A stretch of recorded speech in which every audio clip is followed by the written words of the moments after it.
Hello，Hello，各位朋友，大家好，我係營養師媽媽 Priscilla，大家聽到我講嘢啊嘛，係咪？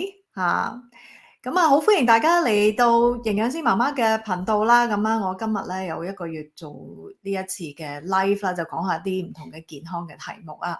咁就已經有唔少嘅朋友喺度啦，咁就好歡迎大家睇直播啦，亦都歡迎大家即係之後睇重播嘅朋友嘅。嗱，咁我開始之前咧，咁就即係如果大家願意嘅話咧，咁可以同我分享下你喺邊度聽啦。咁啊，每一次咧，我做 YouTube 咧，其中一個原因咧，我就覺得啊，可以認識世界各地嘅朋友咧，咁我係好開心嘅嚇。咁就歡迎大家。咁我呢個頻道咧，其實就會即係一個月有一次嘅 live 啦。咁就講下啲唔同嘅健康題目嘅。如果大家有陣時有啲題目想即係知道多啲嘅話咧，咁我都可以考慮下係咪做嘅。咁同埋我事後咧，我會係加翻中文字幕啦。咁我終於係用一啲即係 即係用一啲 AI 啦，咁其實咧就可以做字幕俾大家。咁不過咧要事後同大家係加翻上去。咁希望咧俾一啲即係唔係聽得到廣東話，但係聽中文嘅朋友咧都可以聽得到啦嚇。咁就同埋咧，我會事後加翻啲chapters 落去嘅。咁啊，大家如果有部分咧想知睇翻咧，就可以直接去下邊嗰個説明文嗰度咧，就去翻嗰部分去聽嘅嚇。咁啊，今日咧呢個題目咧，其實就係講呢個補充劑嘅嚇。Hello，啊，各位朋友，多謝朋友確認我嘅聲音係大家都聽到嘅，係溫哥華嘅朋友係啦。咁啊，而家咧係溫哥華星期五晏晝嘅5點鐘啦。咁係多倫多嗰邊咧就係8點鐘噶啦嚇。咁啊，香港早上係幾多點咧嚇？應該係8點鐘係嘛嚇？香港時間咧就係8點鐘，係啦。咁咧就歡迎大家嘅。咁我事不宜遲啦，就講下咧點樣係食呢個健康食品咧，即係我哋叫保健食品啊。咁咧呢個年代咧，其實就算我同大家講話唔食咧，其實大家都會食噶啦。咁不如咧，我哋講下點樣係食得啱，OK，同埋即係唔好食錯咗。咁所以我今日咧講8個即係常見嘅錯誤啦，食補充劑。咁啊有啲咩嘅方法可以食啱佢咧？咁我就 share screen 啦。OK，好。咁就我希望大家都睇得到嘅。OK，我自己亦都係睇一睇先。OK，好。咁咧嗱，今日咧就同大家講下啦，點樣可以正確咁樣係食保健食品啦。咁同埋一啲即係常見嘅一啲嘅錯誤嘅方法啦嚇。咁其實咧，保健食品咧 dietary supplement 咧，呢個年代咧，大家都會食噶啦。咁啊，好多人咧都係希望咧，藉住即係食呢啲保健食品咧，係令到個身體健康一啲啦，或者達到有某一啲嘅健康嘅效果啦。咁其實咧，我哋睇翻咧就係你揀保健食品咧，就有兩個嘅問題，大家要考慮嘅。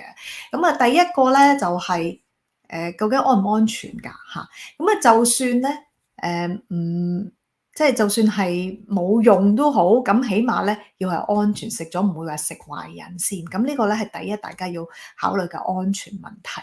咁等陣我哋會講下啦。咁啊有啲咩問題可能係食得嚟可能會影響你嘅健康㗎。咁啊，第二咧就我哋就講係咪有效啦，食起嚟有冇用啦？咁啊，定係食咗咧，其實就即係嘥咗啲金錢，其實又唔係話認真有效嘅咧。咁今日咧即係講之前咧，就講下其實健康呢啲保健食品咧嘅種類啊。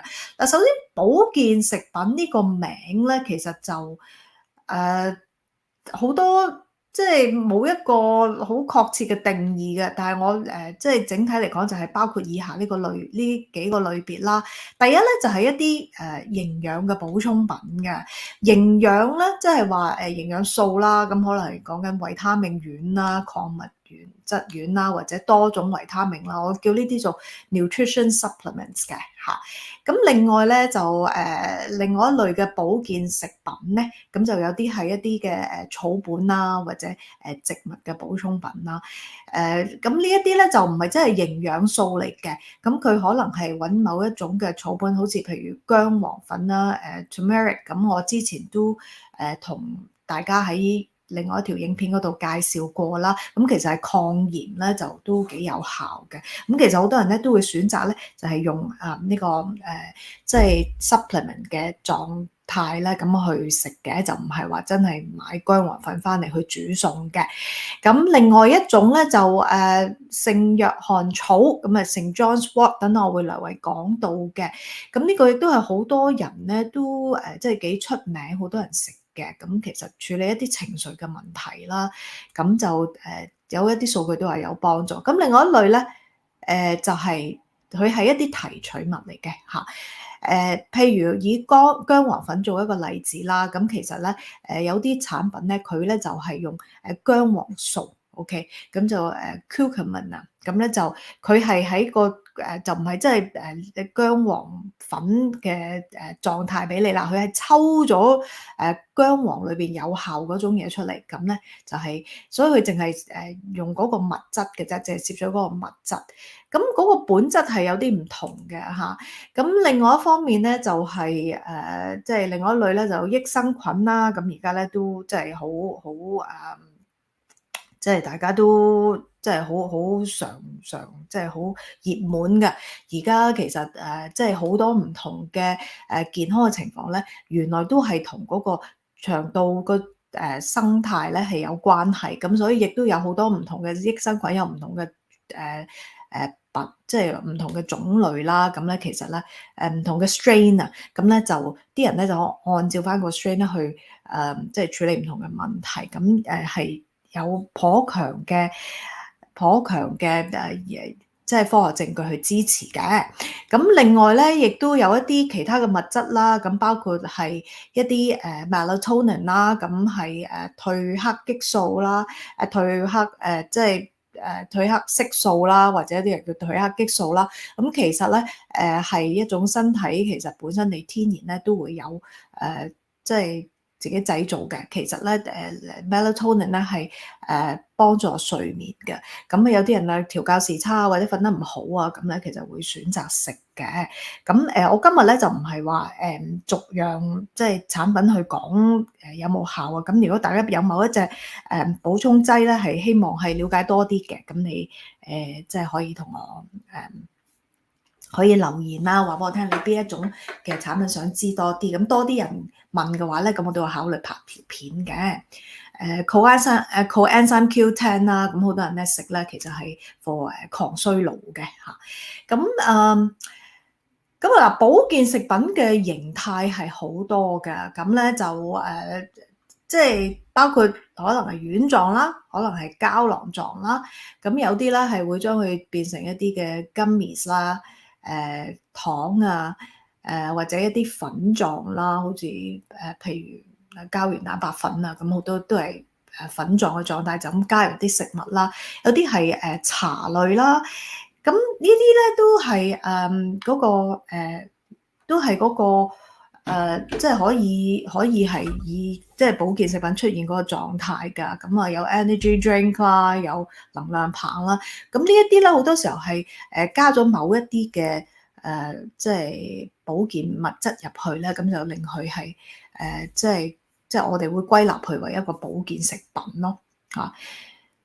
咁我自己咧就會比較推介係一啲即係似食物嘅狀態嘅嚇，咁包括粉狀啦、茶類啦。咁因為呢啲咧其實如果係比較似食物嘅狀態咧，你持續咁樣食咧嘅機會會大啲啦。咁講下保健食品同藥品有咩分別啦？其實保健食品咧，特別如果係丸狀啊、膠囊狀咧，都好似一粒藥咁樣樣。但係咧，其實係實際上係有好大嘅分別嘅。咁其實咧，如果藥廠咧，即係佢係用藥物去即係要做一種藥出嚟咧，佢係要經過好多好多臨床嘅測試，要去證明佢嗰種嘅效用咧，同埋安全咧，咁先至可以推出去個市場嘅。咁但係咧，保健食品咧，其實就大家聽個名咧，其實佢可以係叫做係一種歸納為一個食物嘅狀態。咁所以咧，好多食品咧，佢嗰種產品未必係經過有任何嘅臨床測試㗎。咁所以由於佢未必有足夠嘅臨床測試咧，未必一定有效嘅。咁佢有陣時嗰個包裝上面咧講嘅一啲功效咧，咁大家又唔好信晒，因為其實嗰啲咧係一個即係marketing 嚟嘅嚇。咁唔係所有都一定冇效，咁只不過咧即係唔可以話即係當佢係一個全部嗰啲講個標籤上面嘅嘢係一定係啱晒㗎嚇。咁第二咧就係個劑量咧，都未必一定係安全嘅。咁因為咧呢啲保健食品咧即係可能佢個建議個劑量咧都會係高啲都未定㗎。咁因為當然啦，其實你食嘅劑量咁少嘅話，咁你咪會即係慢啲先至再買咯，係咪？咁所以一般嚟講，其實啲劑量都會比較係高一啲。咁亦都有好多消費者其實佢會揀一啲高劑量嘅，都好似感覺抵一啲。咁所以咧有陣時就呢啲保健食品裏邊嗰啲劑量咧。即係大家要考慮埋你本身嘅飲食咯。咁另外一方面咧，就係嗱，佢話咧有陣時好多保健食品佢會話佢係天然嘅，咁但係咧天然咧就唔代表一定係冇污染物嘅喎。舉個例，譬如你係食魚油丸，咁但係如果嗰間公司佢用嘅嗰啲深海魚啦，或者嗰啲海洋嘅有時用海草啊嗰啲去做，如果係有海洋污染嘅話咧，佢製造出嚟嘅即係嗰啲魚油丸咧，一樣可以有污染物㗎喎。咁就唔係話佢一個話 all natural 嘅organic 嘅，咁就一定係冇污染物嘅。咁呢個大家要留意啦。咁首先我講第一個錯誤啦，我講8個嘅。咁第一咧就係其實咧保健食品咧係有機會食過量㗎。咁好似維他命舉個例就係維他命 C 啦。嗱，維他命 C 咧間時好多人咧都會覺得即係食多啲係冇壞嘅嚇。因為佢水溶性啊嘛，就咁食多咗其實都係經由個腎臟去排出嚟嘅。咁但係咧維他命 C 咧其實都有一個我哋叫做 UL，即係 upper limit 啦。即係 tolerable upper limit，其實即係話其實係過咗嗰個劑量咧，其實有機會會有係一啲影響你嘅身體健康嘅，咁叫 UL，咁係2000毫克嘅。咁就發現咧，其實食高劑量維他命 C 都唔係完全冇副作用㗎喎。咁可能係腸道不適啦，咁咧甚至有一啲嘅即係報告話可能會增加腎石嘅機會。其實即係因為維他命 C 佢到最尾都係經由你個腎嗰度排出嚟㗎嘛。咁呢一個咧都有機會影響個腎臟嘅健康。咁如果你本身有即係腎病或者個腎功能唔係咁好嘅朋友，要特別留意啦。咁另外一個就譬如鈣啦，鈣咧又係即係過往幾十年咧都好多時候好多人會食嘅，因為想預防呢個骨質疏鬆症啦。咁但係而家就發現咧，原來食鈣食得太多咧，其實可能係會又係增加心血管病嘅機會，亦都係有機會係增加腎石嘅機會啊。咁同樣地咧，都係有個即係 upper limit 啦，2000毫克嘅。咁另外咧，就譬如維他命 A 啦，咁呢個咧就原來咧就係過量嘅話咧，對某一啲人嚟講咧，好似特別係吸煙嘅人士嚟講咧，係會增加嗰個患肺癌嘅。即係食開煙嘅人，再食呢啲維他命 A 嘅補充劑過量嘅話咧，其實反而係會增加個肺癌嘅機會。咁其實咧歷史地咧就係間時咧未知道維他命 A 有呢個副作用嘅時候咧，都有啲大型嘅研究咧就睇翻即係吸煙嘅人士咧，其實食唔同嘅 supplement 啦，咁其中一個咧就發現即係就其中一樣就俾維他命 A 佢哋，咁其實咧就到最尾好多啲即係吸煙嘅人士就發現咧都係即係患上咗肺癌啊嚇，咁結果咧其實成個 study 咧都停咗嘅。咁其實個問題咧就係嗱，呢個咧亦都係引申到啦，有陣時你太早去相信嗰一個補充劑嘅功效，其實佢都未有足夠做好多唔同嘅 study，就早咗去食嘅話，其實咪就係有陣時會出現咗有啲問題咯，係之後好多人真係試過啦，先至發現嘅問題。所以咧，我係成日同大家講，即係如果大家要食呢啲補充劑，就唔好太心急，OK？等第啲人試下先，即係咁就會即係就會多啲人咧，即係其實你就會知道咧，其實有個有效性多，即係多啲人嘅即係研究去即係參考啊嚇。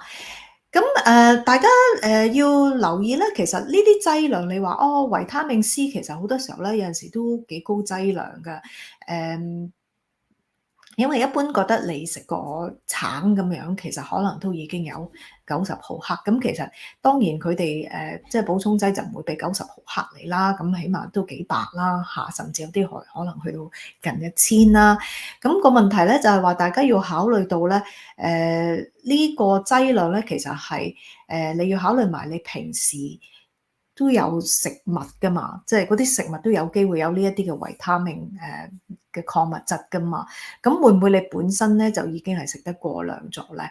咁要睇埋嗰個嘅劑量，你會唔會食得太高？咁所以折衷嘅方法咧，大家要好小心咧，閱讀下個標籤，了解下咧嗰個嘅份量係咪過量啊？其實劑量呢一樣嘢咧，如果你係講營養嘅補充劑，即係呢一啲維他命啊、礦物質啊，呢啲咧其實就因為已經係好多年嘅呢啲物質，就好多科學家研究，其實我哋已經好充分了解咧，就係鈣啊。即係食幾多會有機會未有問題啊？即係食邊一種有啲咩問題？咁其實即係因為佢好多研究咁，就會大家會清晰。但係如果你選擇嘅係一啲草本嘅或者一啲即係非營養素嘅物質咧，有陣時佢未必有足夠嘅資料去俾你知道係咪食得太多嘅。咁呢個係一個風險嚟㗎。咁第二咧就係食嘅時候咧就冇配合你本身嗰個飲食啦嘅意思咧，就係話你本身其實食開嘅食物會唔會已經足夠嗰種嘅營養素咧？你係唔需要額外補充咧？又或者其實你選擇補充嘅時候，其實你係咪應該可以再需要補充多啲？其實我哋營養師咧就要睇埋，如果你問我我可唔可以食呢一種嘅補充劑咧？其實我首先咧就會睇埋你本身嗰個飲食咧係咪缺咗嗰樣嘢嘅？如果缺咧係缺幾多？要補幾多？咁呢個咧一定係要配合埋你嘅飲食咁樣去考慮嘅。好似鈣片咁樣，咁其實頭先大家都睇到佢係即係2000毫克嘅 upper limit 啦。咁如果你食鈣片，咁你好容易咁樣500毫克一片咁樣，咁你一日咁樣食2片，咁如果你再平時第啲食物可能又有加鈣㗎噃，咁而你平時可能又有飲奶嘅話，咁其實好多食物同埋鈣片加埋嚟咧，其實係有機會會過量咯嚇。咁又好似蛋白粉咁樣，蛋白粉咁好多人都會食，譬如健身啦，咁但係咧其實蛋白粉亦都唔係人人啱㗎喎，咁你要睇返你譬如個即係飲食裏邊個本身個食嘅蛋白質係咪夠唔夠咧？需要補到幾多咧？咁樣去考慮咯。咁所以我覺得要考慮埋你自己本身嘅飲食係咪有呢個需要啦。咁因為其實補充劑真係好多㗎，咁你要貴精不過貴多去揀咧，咁就揾翻對症下藥去攞翻你自己缺嘅嘢去食咯。咁所以咧，你係要了解你自己嘅個人嘅營養需要嘅，咁就去睇翻你個成分係咪符合到你嘅健康目標㗎。咁好似譬如你嘅，譬如可能一個懷孕嘅媽媽，咁其實佢真係需要佢貧血啦，咁佢需要補鐵喎。咁其實咧就要睇翻，即係就要補幾多咁樣樣，同埋配合翻佢個飲食係食緊幾多嘅鐵質嘅食物啦嚇。咁所以呢個就係第二個大家要考慮㗎啦。第三咧就要好小心咧，就係你食嘅補充劑咧會唔會有相互嘅影響啊？舉個例子俾大家見到呢隻手指啊，呢個其實咧係嗱，第一咧就係補充劑咧，其實好多人咧有數據顯示咧，就係65歲以上嘅人士，好多嚟講咧就係食緊4隻或以上嘅補充劑，有一個咁嘅數據嘅。咁我唔知大家如果有食補充劑食緊幾多隻啦。咁但係咧呢啲補充劑互相咧其實有機會影響，譬如你食緊有食鈣片，咁你嘅可能多種維他命又有鐵質，或者你甚至又有食鐵丸嘅，你其實鈣同鐵一齊食，其實有機會影響吸收㗎喎嚇。咁另外一個例子啦，其實就係其實補充劑咧都會有機會有副作用㗎。咁其中一個好常見嘅副作用咧，就係增加流血不止嘅機會，因為佢好多補充劑係令個血液咧係比較稀薄少少嘅。咁如果你舉個例啦，就係呢啲保健品以下嘅，其實奧米加3脂肪或者魚油丸啦，其實會令個血液係會稀薄一啲。咁你同時又食緊蒜丸喎，又或者你食緊銀杏葉荊芻喎，維他命 E 啊、薑黃綠茶薑啊，呢啲原來咧都係有機會有一個同一個共通點咧，就係令個血液稀薄。咁你話血液稀薄咧，其實即係有種即係容易流血不止咯嚇。咁我都即係曾經見過一啲朋友咧，其實即係篤手指啊，哇！篤咗之後，哇！爸爸聲，即係只係篤手指驗血，點解會咁多血流出嚟嘅咧？後來問翻佢咧，其實食緊一啲補充劑嘅魚油丸。咁呢啲情況下咧，就係有陣時你係食幾隻咧，你不知情嘅情況底下咧，其實佢可會增加咗效用㗎。咁其實有陣時如果碰上有啲咩意外啊、受傷啊，咁就會即係流血不止啦。咁所以咧而家做手術之前咧，其實好多而家外科醫生都會識得問嘅，有冇食緊咩補充劑啊？嗰啲要停咯，停咗一段時間咧，先至係可以做嗰個手術㗎嚇。咁如果唔係增加嗰個危險性嘅。咁呢個咧就係所以食補充劑咧，即係要考慮到要貴精不貴多咯嚇。咁就因為彼此係有機會影響，咁就你留意下，你如果食緊嘅話咧，其實嗰幾隻有冇係即係做下 research 咯，有冇啲咩嘅即係副作用係加強咗嘅？sorry， 同埋好似咧譬如補充劑影響，亦都有影響藥物㗎。譬如 aspirin 嘅話咧，其實本身 aspirin 都係令啲血液稀薄，去等佢即係減低心血管病個機會個風險啊嘛。咁但係如果你同時又食呢啲嘅話咧，其實都會又係會令血液稀薄加強嘅。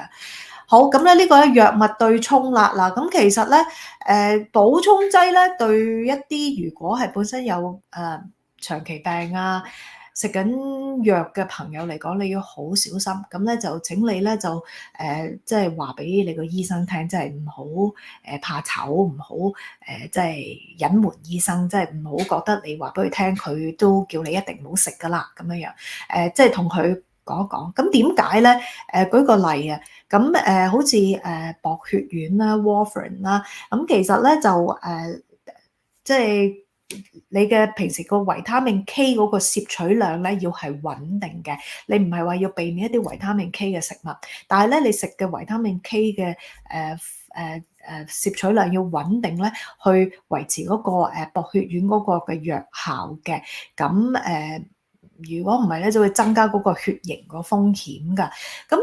咁除咗維他命 K，即係會維維他命 K 嘅丸咧就直接影響薄血丸啦固然，咁但係咧大家要考慮下平時其他嗰啲草本啊植物補充劑，其實有機會咧都係有一啲嘅維他命 A 嘅成分喺裏邊㗎。咁如果你冇食開嘅話咧，你睇下食嗰隻補充劑咧，咁係有機會咧影響嗰個薄血丸有薄血丸嘅效用嘅。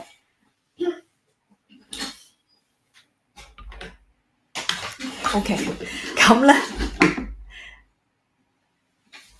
嚇，OK，咁咧就繼續嗱。咁另外第二隻補充劑咧就係聖 John's Wort 啦。咁唔知大家聽過未？聖約翰草呢隻咧都幾出名嘅。咁係有啲中輕程度嘅抑鬱咧，咁就似乎咧係會有啲幫助，係有研究 support 嘅。咁但係反而咧就係原來食聖 John's Wort 咧，其實有機會咧就影響嗰個抗抑鬱藥嘅藥性喎。咁通常咧食即係食聖 John's Wort，可能如果你係為咗我令自己情緒好啲，咁但係你同時又食緊抗抑鬱藥，咁變咗咧即係兩樣嘢會有衝撞咯嚇。咁所以呢個小心。咁另外亦都有機會影響避孕藥嗰個藥效嘅。咁唔單止呢兩樣嘅，仲有其他嘅嚇。咁就所以有陣時咧呢啲保健食品咧，佢都係有一種藥性喺度。雖然佢係話叫食品，佢嚴格嚟講你食得個劑量係高嘅話咧，佢有機會會帶嚟一啲唔同你身體上面嘅反應咯。咁另外譬如有啲即係患緊癌症嘅朋友啦，咁啊就會覺得即係可能食維他命 C 啦，高劑量咁食啦，咁啊因為維他命 C 係有啲係覺得係即係抗癌噶嘛，咁即係有種即係想法係抗癌嘅，咁就食高劑量嘅時候咧，要發現咧原來有機會咧影響緊化療嘅藥物㗎嚇，咁呢個咧都係American Cancer Society 咧佢裏邊提出嘅一啲嘅資料嚟㗎，咁所以咧即係大家要小心咯。咁所以咧都係嗰句，即係問下醫生啦嚇，咁就嗰啲藥咧會同你嗰啲 supplement 咧，即係有冇衝突嘅嚇。咁第五方面咧就係嗰個科學嘅證據咧就係不足啦嚇。咁點知佢係咪不足咧？其實好簡單，如果嗰一樣嘅保健嘅食品咧係好新嘅，即係呢一兩年先出嘅。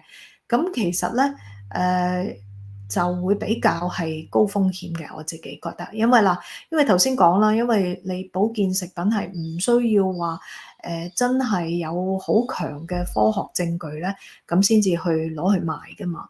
咁其實咧，任何嘅呢啲保健食品公司咧，佢唔會等到哇全人類已經賣緊啦，咁佢先至走去出個產品㗎。咁通常咧有少少嘅似乎有啲效用咧，其實已經一窩蜂咁樣去即係製作啊推廣出嚟啊。咁即係我自己就保守派啦，我都講話我保守派掌門人，咁咧所以大家咧即係太新嘅即係保健食品咧，咁啊大家你要考慮你自己係咪試啦嚇。咁因為如果你話推出咗一樣產品，已經佢喺個市場上面一段時間㗎啦，咁其實咧你就冇聽到話任何嘅即係個案話食咗有咩問題啊，或者冇咩報告嘅話咧，咁其實咧個安全性係會多啲嘅嚇。咁另外一方面咧就係草本或者植物性嘅保健食品啦。嗱，其實即係頭先講就係營養補充品咧，維他命礦物質咧，我可以作為一個營養師話俾你聽咧，大量嘅資料，其實咧你食幾多份量係有效啊，食幾多份量係過量啊，咁嗰啲咧就有好多資料去 support 嘅，但係咧草本啊同埋植物性咧係佢成分係比較複雜嘅，咁佢譬如你話薑黃粉，其實除咗薑黃素，佢有機會有第啲嘢，咁同埋即係嗰啲品質管理係咪做得好咧？咁同埋嗰啲科學證據係咪足夠咧？咁其實一般嚟講，草本啊、植物性嘅呢啲補充品咧，嗰個科學證據就冇營養補充品咁多嘅。咁大家要考慮啦。咁咧其實咧有陣時我覺得大家食啲咩補充品之前咧都做下研究啦。而家大家都咁醒嘅，其實即係睇下佢有冇一啲即係隨機對照研究啦 randomized control trials。OK，呢啲咧即係如果佢一個物質咧去到有 randomized control trials 而係證實有效嘅咧，咁其實佢有效嘅機會會大一啲咯嚇。咁而家咧都即係雖然呢啲都有啲好科學嘅名稱，咁不過我覺得都去研究下先至好去決定食唔食嗰一樣嘅保健食品咯。咁下一個食錯方法啦，或者時間啦，咁好多人會問嘅，我究竟應該跟餐食啊，唔跟餐食啊，定係早上食啊，晚上食啊咁樣樣？咁如果以營養素嚟講咧，咁啊一般嚟講油溶性嘅維他命咧，維他命 A、D、E、K 咧，其實一般嚟講係跟餐食咧就會吸收得好啲嘅。咁啊，如果一般嚟講咧，就係礦物質嘅營養素，好似蓋片啊、鐵丸啊嗰啲咧，一般嚟講咧，其實咧就話即係可能係空肚啦嚇。咁但係亦都有唔同嘅講法嘅。咁但係因為其實即係個吸收率咧就會好一啲，因為其實鈣啊、鐵啊，你跟埋其他食物去食咧，其實都會係即係減低咗嗰個吸收率嘅嚇。咁不過咧，咁你話咁嗰啲多種維他命又點啊？裏邊又有維他命又有礦物質。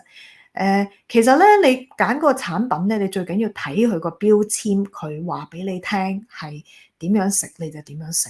嗱，原則上咧，如果一個好嘅產品咧，佢咧裏邊應該會有一啲嘅研究咧，同埋裏邊嗰個配方咧，其實佢會考慮埋呢個吸收率啊，嗰個因素嘅。咁之後咧，佢就個標籤咧係會即係寫得明白嘅。其實我哋一般人咧食嘢咧。即係呢個亦都係個現今人嘅一個謬誤嚟嘅。有啲人會覺得某一樣嘢點解要同某一樣嘢一齊食咧？其實吸收唔到嘅喎。其實你只要咧你整體一個人咧食嘢咧係均衡嘅話咧，你即使你唔係100%每一餐吸收晒你所即係嗰種嘅營養素咧，你都會係吸收足夠。即係如果你係有唔同嘅時間食多種類嘅食物嘅話，咁所以咧我就覺得大家呢個唔使太擔心嘅，咁唔會話即係完全吸收唔到咁，最好就按住佢嗰個建議去食啦。咁另外一樣咧就係其實食呢啲保健食品咧，最大嘅問題咧就係，如果你食下唔食下咧，其實大部分咧補充劑都係冇乜作用嘅。咁咧即係要係食一段時間啦。咁好似呢啲即係 randomized control trials 都會話俾你聽話，其實嗰啲人咧就係食一段幾長嘅時間，食咩劑量。咁即係好多人咧就有陣時好似當係短時間我有個健康問題，我短時間食咗，咁其實好多時候咧就未必有個功效啦，同埋亦都係其實冇乜意思嘅，即係我就覺得嘥咗金錢嘅。如果你食下唔食下嚇，咁但係當然你話有啲咩，即係你要揾到一隻嘅保健食品係值得你長期去持續咁去食啦嚇，咁呢個都係重要嘅。咁所以咧，我就係話大家食嗰啲方法咧，其實隻產品都唔一樣噶。咁所以你要按住標籤去建議去睇啦。咁第七種嘅問題咧，就係大家要留意咧，其實市面上有好多嘅保健產品咧，你要留意佢嗰個品牌咧，其實係咪一個好嘅品牌咯嚇？品質管理係咪好咯嚇？其實我冇賣任何嘅即係保健食品嘅，咁所以但我都會叫大家係揾啲好啲嘅牌子。咁因為咧一間好嘅牌子咧，一個好嘅牌子咧，其實咧原則上咧，佢咧就會係投放一啲嘅資源啦，去做一啲research and development 啦、R&D 啦，去研究下嗰樣嘢係點樣可以做到最有效啦。嗰啲有冇機會有污染物啦？咁嗰啲 QA 嗰啲會做得好啲。咁就好過揀一啲比較細嘅牌子嚇。咁呢個細嘅牌子你要睇下佢有冇資源做呢一啲嚇。咁好似舉個例，你譬如食益生菌嘅話，咁你做益生菌其實你如果佢嗰個保存期啊，即係佢根本上即係都做啲 QA 做得唔好嘅話，可能你買翻嚟嘅時候，根本上佢話佢嗰個份量咧，其實話嗰個有咁多益生菌，其實嗰個份量未必係夠嘅嚇。如果佢 QA 做得唔好，咁所以我覺得大家要揀好嘅牌子啦嚇，大啲嘅牌子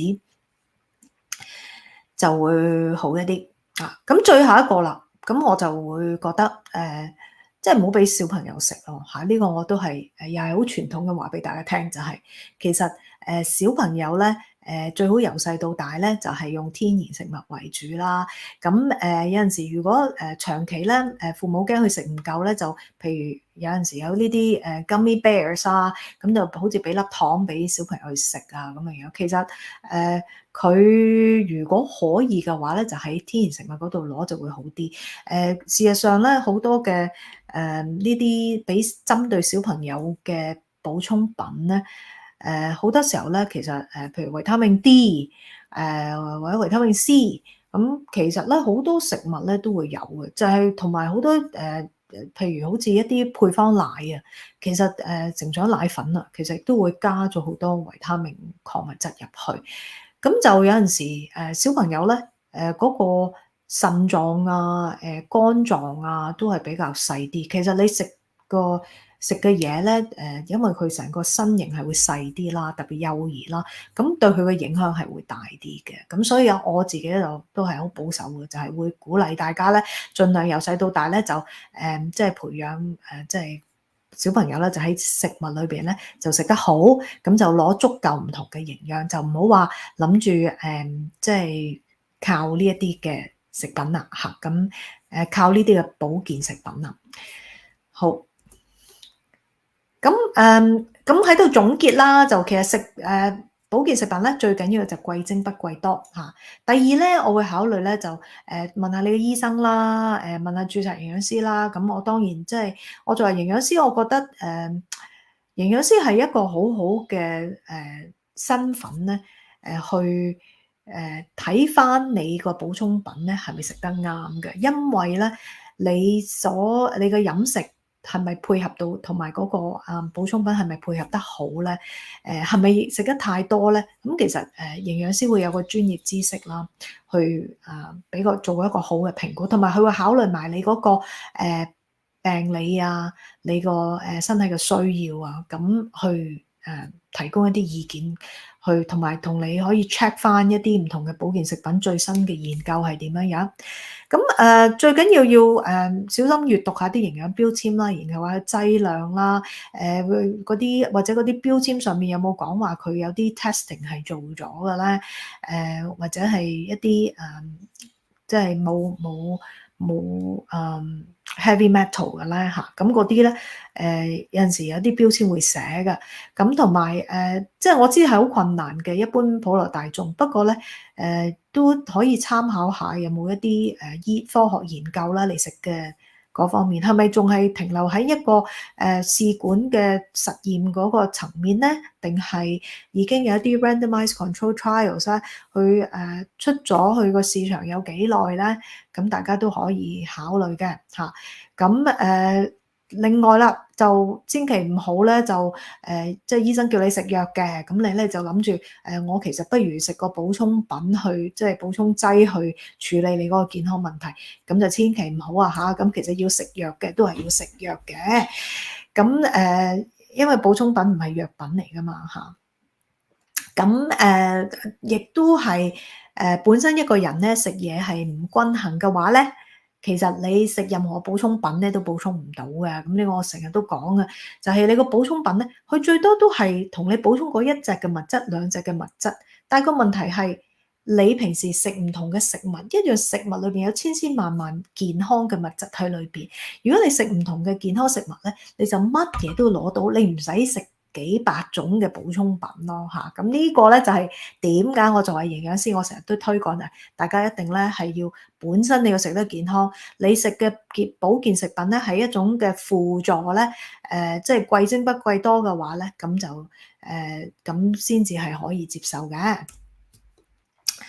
嗱，咁咧就去到呢度啦。如果你未係下載一啲超級食物健康餐單嘅話，大家可以考慮去下載啦。咁呢個餐單裏邊咧都係有唔同嘅健康食物啦，大家可以嘗試嘅嚇。咁我有本健康嘅食譜、健康抗炎食譜啦。大家如果有興趣嘅話咧，咁可以呢個係一個即係電子書嚟嘅。咁大家咧可以係上網，我喺下邊連結嗰度咧，大家可以去購買嘅嚇。咁我嚟緊咧就快會有一本新嘅書去出，咁啊大家即係請耐心等待。即係我其實都係即係比較少產量嘅一個營養師，有太多嘢做啦。OK，咁啊，另外咧就係講凝聚啦，咁咧就香港營養師網絡，咁我咧就連同幾位好資深嘅營養師啦，咁咧就一位喺英國啦，一位咧就喺安大略省啦，一位喺 BC 啦、澳洲啦，咁咧如果大家咧其實咧就希望即係用廣東話嘅，其實不過都我哋每一位都講到英文啊普通話都 OK 嘅，咁咧就可以即係同我哋聯絡啦，咁就處理翻即係一般我哋即係香港人嗰種飲食嘅方式。咁大家我哋嘅營養師咧，起碼咧個資歷咧都起碼10幾年嘅嚇，咁所以係好資深，有唔同嘅健康情況，其實都處理到㗎嚇。咁我哋係一個網上嘅一個服務啦，咁大家可以好方便咁樣安坐家中就可以見到營養師啦嚇。咁啊，大家如果有需要嘅話咧，就可以聯絡我哋。好。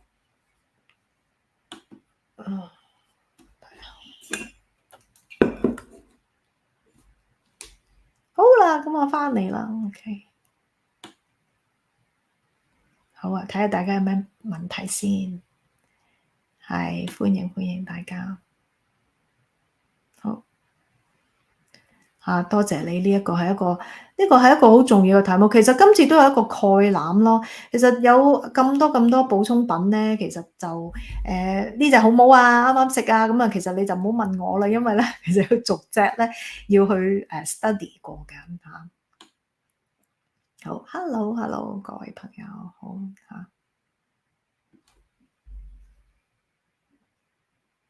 嚇。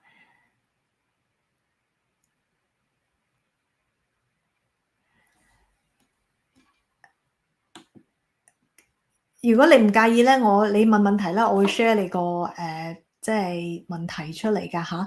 咁呢度有位朋友咧就係話有隻產品啦，咁啊佢咧就話佢嘅劑量咧就建議一日1至2粒，咁朋友一日食6粒係咪唔可以咁？咁其實人哋廠商都梗係希望你食多啲，但係都淨係叫你食1至2粒，咁你梗係唔好食5至6，即係食6粒啦，係咪？咁即係其實即係你冇人知道，即係你長期食咁多咧，係有啲咩嘅問題？咁我唔熟呢隻產品啊，嚇。咁啊，葡萄籽包裝嚇，其實應該係啲葡萄籽會唔會係關於葡萄嘅一啲嘅即係健康嘅成分？咁都可以考慮食下提子嘅。如果你食1至2粒咁之後，你其實另外食啲提子咁啊會好啲。咁咧我就唔係講笑嘅。咁因為咧其實你食物咧你好難咧，即係會食到一個過量嘅劑量㗎嚇。咁但係你食補充劑，佢好濃縮咁樣，唔知裏邊有幾多劑量嘅話，你食過量咁啊有幾難咧？係咪？好。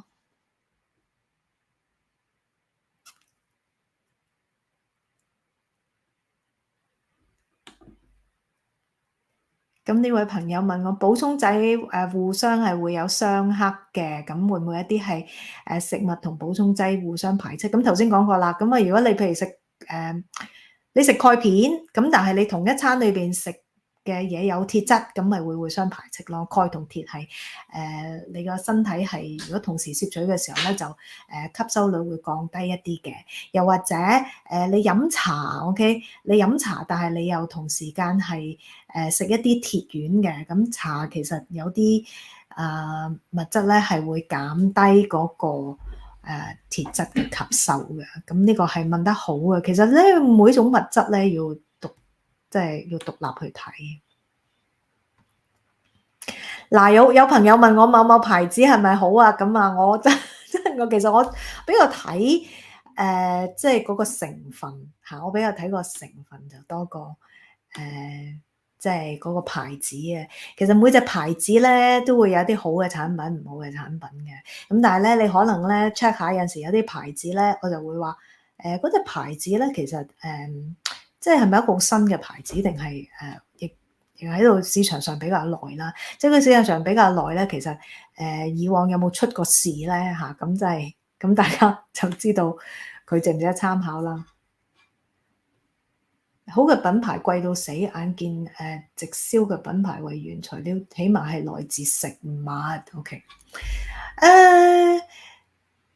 即係貴嘅保健品咧，咁有陣時你要考慮到咧，好嘅嘢咧，佢背後即係佢啲 R&D 啊，佢啲 QA 啊，佢真係需要投放資源嘅。咁所以咧，佢貴啲咧，我覺得亦都係合理嘅。咁當然唔係貴到天價啦。我自己咧有陣時我間時咧都記得，即係我就喺香港咧，喺消委會咧有個報告咧，就曾經講過啲唔同嘅魚油丸啊，我好記得就哇貴最貴嗰幾隻點解都有污染物嘅咧咁樣。其實真係話有時貴嘅嘢咧你講得啱又未必一定好嘅，但係咧佢有一定嘅即係 research 去做咧，咁其實又未必好平。太平嘅嘢咧，我就唔夠膽食㗎啦，因為我驚佢啲用嗰啲料咧，未必係咁好啦，又或者未必有足夠嘅 QA 咯。好，係咪嚟自食物咧？有陣時未必所有嘅補充品咧係嚟自食物就一定係最好嘅。你講好似譬如葉酸嘅話，其實葉酸咧你人工嘅合成嘅，其實個吸收率仲好過天然嘅葉酸嘅嚇。咁所以有陣時即係當然天然我哋會永遠都係覺得好啲啦。但係天然嘅嘢食得過量，未必一定係OK 嘅，可以係有害嘅。哦，OK，GMP 係好嘢嚟嘅嚇，Good Manufacturing Practice 啊嚇，咁啊呢啲係啲廠商佢係要嗰個製作嘅即係過程裏邊，佢要符合一啲條件先可以攞到嗰個GMP 嘅認證，係啦。係咪發得好濫啊？咁呢個我就真係唔知啦。不過起碼即係佢要符合某啲嘅條件先可以攞到個 GMP 咯。係咪好熱咯？我唔知。不過其實你只要市場咁競爭咁大啦，咁大家都信 GMP，咁好多都一窩蜂咁嘗試滿足到佢嘅。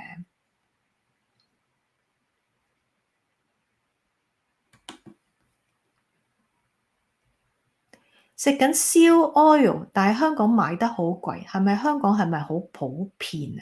燒 oil 我又唔覺得呢一度好普遍咯嚇。大家都係仲食緊魚油丸嚇。咁不過就我有陣時覺得咧，好多嗰啲保健食品咧係經過咗 marketing 同埋廣告咧，就即係賣得好貴好貴咁樣咯嚇。咁即係好似嗰3隻英文字嗰隻，其實都係賣得好貴。咁但係其實裏邊嗰啲物質其實唔係啲咩好貴嘅嘢嚟嘅嚇。係，多謝你。Good manufacturing practice 冇錯，就係 GMP 認證啊。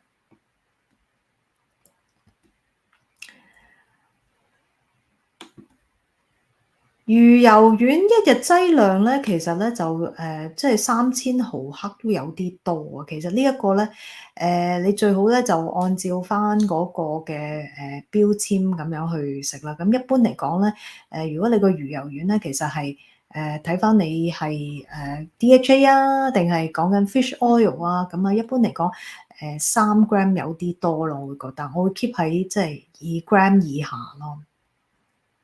係，多謝大家。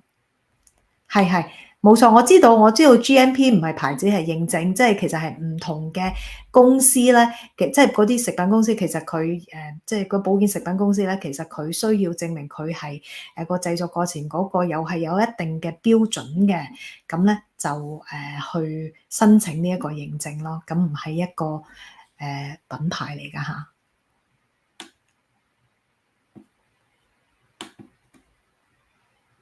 近排食味好似瞓得好啲，係冇錯，係啊，味有研究係話其實對睡眠係有幫助嘅。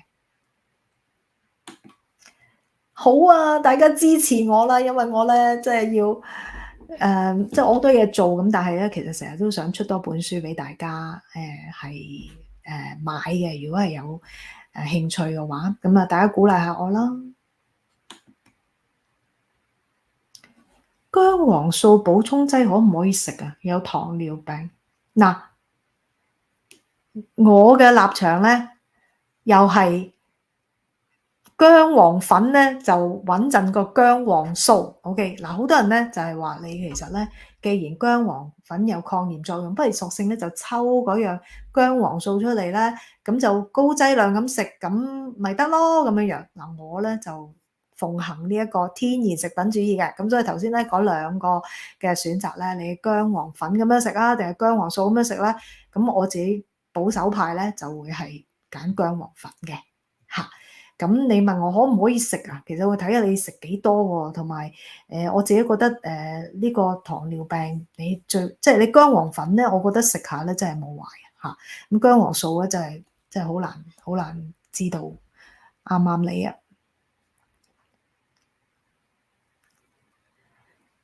護姜素我未聽過，我唔知係邊一隻係啦。啲 research 好多時候係藥廠 sponsor，咁啊係嘅。咁其實咧，呢個科學嘅世界，呢個學術嘅環境咧，其實咧都冇辦法嘅，即係有陣時你冇錢，你一定要有人去資助嗰個 research，咁先至會有人去做啦，係咪？咁唔會話無情白事，即係。有啲人去研究某一隻產品咁，都係嗰啲藥廠去俾翻錢去做嘅。咁你話當中會唔會有一啲即係科學家話即係嗰啲一定要整個有效嘅結果，咁啊有機會㗎。呢個就係科學嘅世界嘅漏洞啦，咁但係你總好過冇咯，總好過冇咯。咁如果你話一樣產品係咪有效咧？其實佢成個 report 咧，佢會講佢點樣做啊，得到個效果係點樣樣啊。咁一個正式，所以你有陣時咧一啲報告咧，雖然佢有藥廠贊助或者有啲商業嘅贊助，但係佢係咪上到去一啲比較有權威嘅學術嘅報告咧，即係一啲嘅期刊咧，咁咧，因為學術即係嗰個第一等嘅學術期刊咧，其實佢唔會即係走去登一啲好渣嘅即係 report 噶嘛。咁嗰啲咧又係一個我哋平時考慮嗰個研究係咪值得參考咁啊？有一個因素嚟嘅嚇。多謝你啊，多謝你嘅支持啊！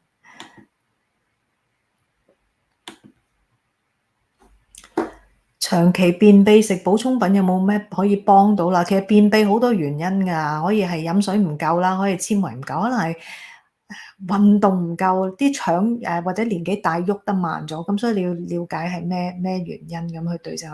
咁但係一般嚟講，食乳酪咧都有啲幫助嘅，或者食啲 probiotic 咯嚇，益生菌咯嚇，咁都有啲幫助。乳酪最大嘅問題咧就係佢。即係要加咗糖先至好食咯嚇，咁就酸嘅就唔係人人中意食咁樣咯嚇。咁同埋乳酪咧，有陣時咧你唔係有好多隻嘅，即係嗰啲益生菌啊。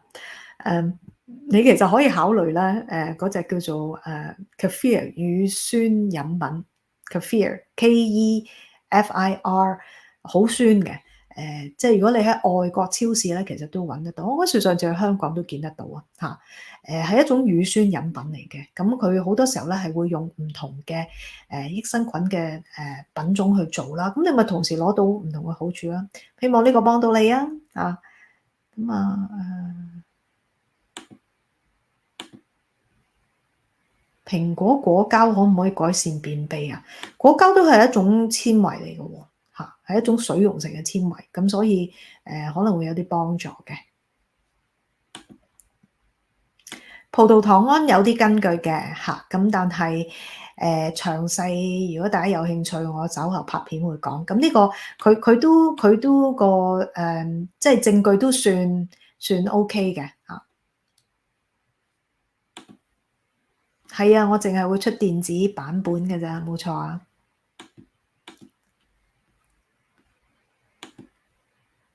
維他命 C 同鈣都可以一齊食嘅，係啊，冇衝突嘅嚇。鈣咧同第啲礦物質咧一齊食個衝突大啲。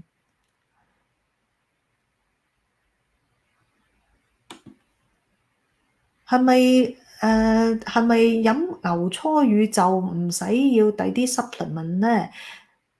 其實冇一樣嘢咧係可以食咗咧，你就唔需要即係食得健康。我反而會問，其實你個平時個飲食冇嘅話咧，咁你揀一隻好嘅保健品咁去食啦，咁就 OK。但係就即係唔係一定，即係你係咪飲咗牛初乳就唔使食其他 supplement？其實要睇你本身嘅飲食咯。glucosamine 同埋 calcium 可唔可以一齊食？其實係可以嘅嚇。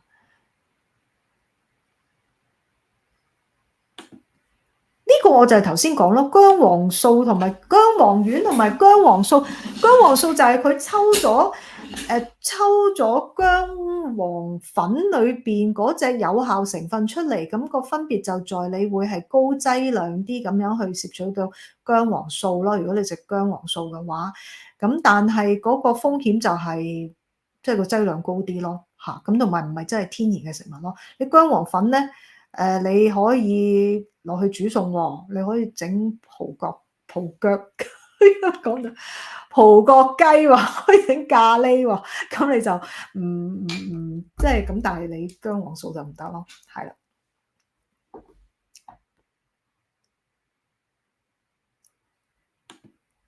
嚇，呢啲有啲唔係保健食品嘅問題。豬蹄膀同埋豬腳哪一種比較好啊？死啦！我對於呢啲豬蹄膀其實兩隻你都可以食嘅。豬腳咧，我就係淨係知道咧，佢比較有陣好肥嘅膏啦，咁就我覺得脂肪會高一啲。其實咧，如果你食膠原蛋白咧，我之前有條片係介紹過㗎。咁同時之後加翻個。同時之後加翻條連結喺呢一個位，加翻張卡呢個位。咁其實你可以食一啲比較低脂啲嘅膠原蛋白食物啦。咁譬如雞腎啊，或者嗰啲豬軟骨啦，嗰啲咧就會比較或者牛展啊。嗰啲啦，嗰啲其實咧就會比較低脂得嚟，又有啲膠原蛋白，或者煲下啲魚湯都 OK。不過有啲人會講㗎，其實咧譬如你好呢個一個好嘅例子就係膠原蛋白咧，其實點解要食健康即係膠原蛋白粉咧？如果係即係佢係水解咗，即係嗰個食品咧保健食品係水解蛋白，其實你嘅身體會吸收得好啲。咁你食物咧攝取膠原蛋白咧。我嘅信念咧就係多少都會有啲幫助嘅，咁所以都不妨食嚇。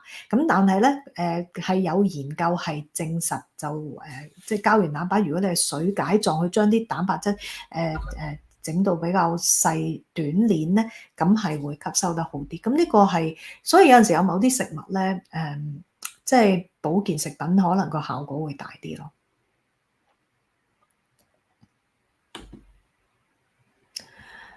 glucosamine 有嘅，有啲 proof 嘅，係啦。咁不過呢個稍後大家即係有興趣嘅話，留言俾我，同大家係再分享嚇。我淨係覺得好貴，好貴，好貴咯嚇。其實你淨係一個，你淨係你喺呢度買啊，最近先有地方有得賣啦，加拿大之前就冇嘅。其實都冇咁貴啦，係啦。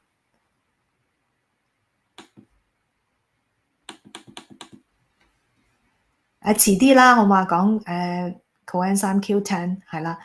誒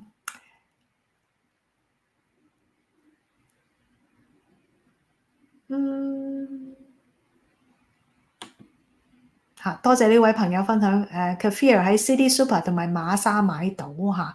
我上次去 Fusion 咧都好似買到啊，咁大家去揾下。誒、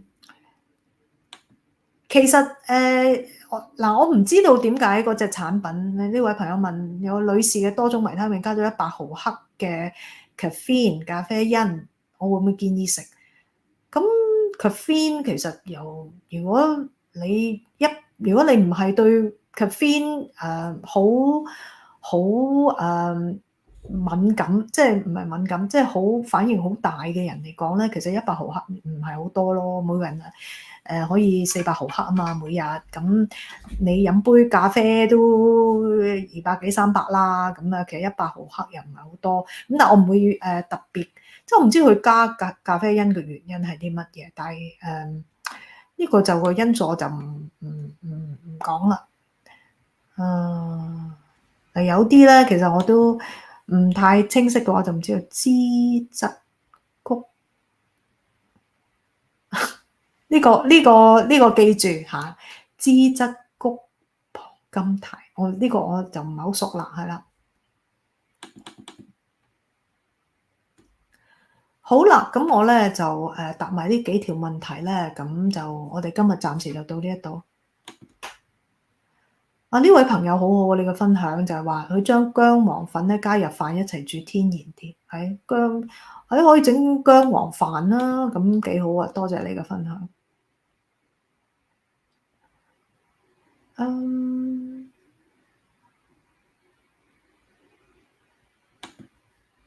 其實你要睇翻你嘅補充劑係啲乜嘢嘢，需唔需要避免？咁其實你可以隔一陣嘅，咁譬如你隔一兩個鐘頭咁再去食咯。OK，咁嗱，我今日咧就答問題答到呢一度啦。咁咧就各位朋友咁啊，好多謝大家即係參加呢個直播啦。咁希望大家繼續支持我啦。咁啊，如果你有咩問題嘅話咧，咁啊請你喺下邊留言啦，同我即係分享啦。咁我就稍後有時間同大家再答問題嘅吓。OK，咁啊多謝大家啦吓。咁就今日講到呢一度，希望大家有個愉快嘅週末啦。咁好啦。Thank you, thank you.